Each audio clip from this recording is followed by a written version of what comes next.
Hai semuanya, gimana nih kabar kalian? Semoga kalian tetap sehat dan bahagia ya. Oh iya, ada pepatah yang bilang tak kenal maka tak sayang. Maka dari itu, yuk kita kenalan sama siapa aja sih anggota kelompok 5 itu. Kita mulai dari sebelah kiri ya. Halo, perkenalkan. Nama saya Aziza Azhar, biasa dipanggil Azza. Salam kenal semuanya. Halo, nama saya Cahtrina Altafitaloka. Perkenalkan, nama saya Cahya Sofa Priyatna. Hai, nama saya Banyu Ali Rahman. Oke, selanjutnya mungkin kita akan langsung masuk saja ke topik pembahasan yang akan dibawakan oleh teman saya yaitu Catrina. Sekitar 7 bulan yang lalu, kita selalu melihat adanya himbauan yang berisikan 3 poin di berbagai sudut jalanan. Mulai dari memakai masker, menjaga jarak, hingga mencuci tangan setiap saat. Tapi ada yang tahu nggak sih sebenarnya apa sih yang terjadi sama dunia kita sekarang? Terus ada nggak sih negara yang bisa survive dengan keadaan sekarang? Kalau kalian penasaran, yuk kita simak informasi selengkapnya. Akhir tahun 2019, berita mewarnai dalam berbagai lini masa media, baik media sosial maupun media mainstream. Siapa yang menyangka saat itulah dunia digemparkan dengan sebuah temuan virus terbaru yang dengan cepat menyebar hingga berbagai belahan dunia. Virus ini berasal dari belahan dunia Asia Timur, tepatnya kota Wuhan, China. Virus yang kita kenal dengan sebutan COVID-19 ini diduga ditularkan melalui transmisi antara hewan dan manusia. Berdasarkan letak geografisnya, Taiwan merupakan salah satu negara yang diprediksi menjadi negara terparah kedua di dunia yang akan terpapar virus COVID-19. Negara yang memiliki populasi penduduk sebesar 23 juta jiwa ini nyatanya dianggap sebagai negara dengan penanganan terbaik di antara negara lain. Hal ini dibuktikan dengan hingga bulan Maret 2020 kemarin, Taiwan telah mengumumkan bahwa lebih dari 40 orang penduduknya telah terpapar COVID-19. Yang mana bila dibandingkan dengan negara lain, angka ini terbilang cukup kecil, atau sekitar 0,00018% dari total jumlah penduduknya. Bahkan pada bulan Juni 2020 atau 66 hari setelah kasus terakhir, Taiwan mengumumkan keberhasilannya dengan tidak adanya penambahan maupun transmisi lokal. Namun siapa sangka di balik kesuksesan Taiwan dalam menangani kasus penyebaran COVID-19 ini, publik dibuat tercengang bahwa ternyata WHO atau World Health Organization sebagai organisasi kesehatan dunia tidak memasukkan Taiwan sebagai anggota WHO. Alasan kuat yang mendasari hal tersebut ialah keanggotaan WHO hanya diperuntukkan untuk negara yang ikut menjadi bagian dari anggota PBB. Jadi, siapa sih tokoh di balik kesuksesan penanganan kasus COVID-19 di Taiwan? Ya, sosok tersebut adalah Tsai Ing-wen, perempuan yang lahir pada tanggal 31 Agustus 1965 ini secara resmi menjadi presiden ke-7 dan menjadi satu-satunya wanita pertama yang terpilih untuk mengisi kantor kepresidenan. Keberhasilannya sangat terlihat saat pandemi ini berlangsung, yaitu dengan tidak menetapkan kebijakan lockdown atau penutupan akses ke negara sekalipun. Beberapa sumber mengungkapkan bahwa Taiwan sangat berpegang teguh pada demokrasi, di mana Tsai Ing-wen menggunakan sistem transparansi dalam kebijakan pemerintahannya. Tidak heran bahwa transparansi merupakan kunci keberhasilan Taiwan dalam menangani kasus COVID-19 ini, sehingga masyarakat percaya akan pemimpinnya. Keberhasilan Taiwan sebagian besar dipengaruhi oleh mobilisasi strategi awal dan rencana spesifik yang dipelajari Taiwan saat wabah SARS tahun 2003 silam. Taiwan telah banyak belajar menghadapi pandemi dari kasus SARS pada 2003. Saat menjelang Tahun Baru Imlek, para pejabat di Pusat Komando Kesehatan Nasional atau NHCC Taiwan bergerak cepat menghadapi potensi ancaman.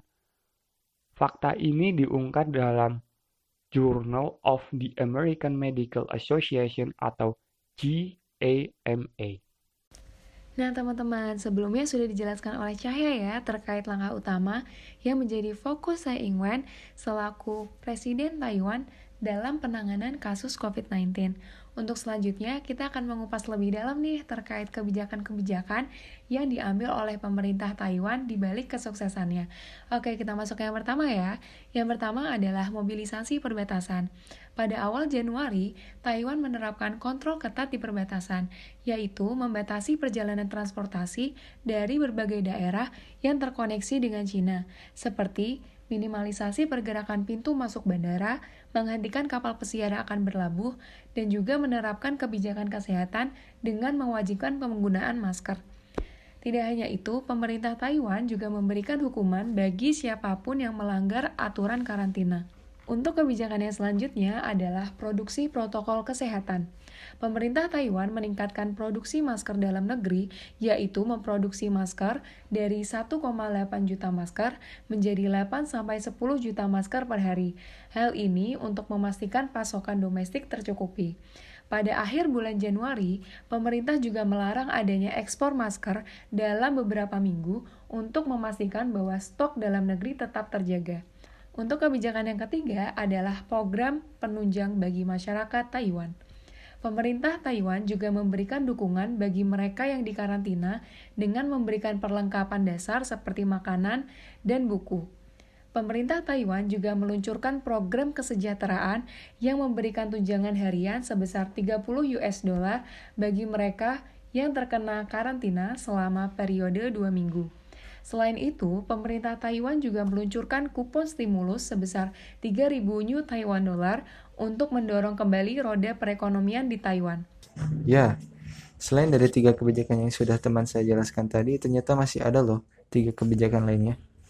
Yang pertama, melawan disinformasi, itu mengatasi penyebaran virus yang sejalan dengan masifnya penyebaran informasi yang tidak benar.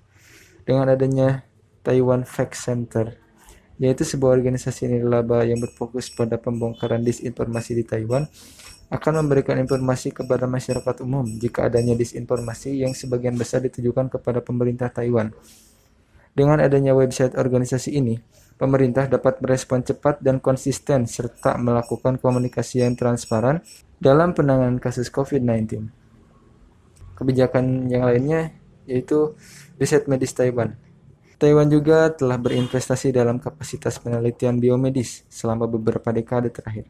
Dan tim peneliti telah bekerja untuk memproduksi secara massal alat tes diagnosis cepat untuk COVID-19.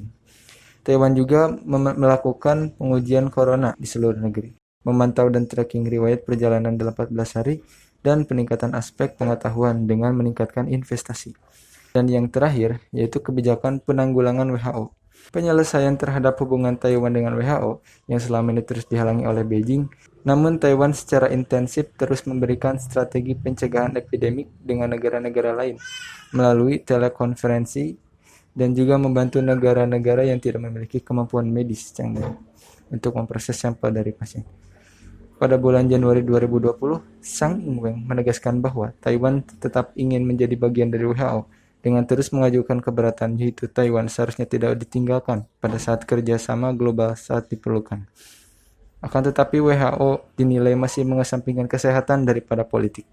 Nah, berdasarkan informasi yang telah saya sampaikan bersama teman-teman tadi, pastinya terdapat wawasan atau pelajaran yang bisa kami petik, yang mana antara lain sebagai berikut.